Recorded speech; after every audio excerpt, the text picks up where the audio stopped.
Hi, this is a quick Curvy 3D tutorial where I show you how to draw details onto a piece of armour in Curvy 3D.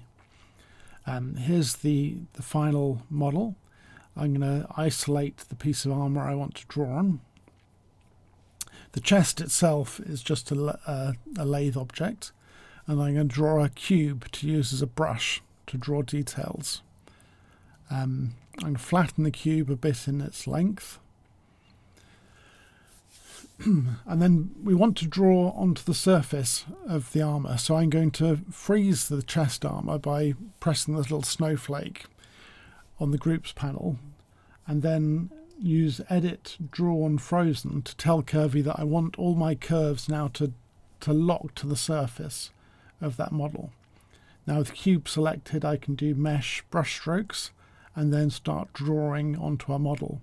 You see that the curve has stuck to the surface. I can press S a bit to smooth it further.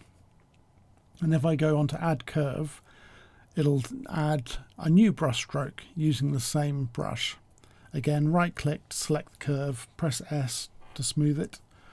I can tweak the shape using pointed start and end, and change the radius to make it fatter or thinner on the surface.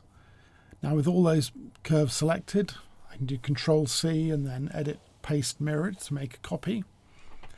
And because these are actions in Curvy, they're still linked to the original cube. So if we change the size or shape of the cube, so we rotate it perhaps, and then press Y to update all linked objects, it'll change those armor details to a more beveled effect.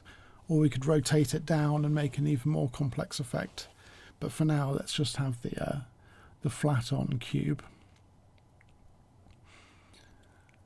And that's pretty much all there is to do to draw armour onto a frozen object in Curvy.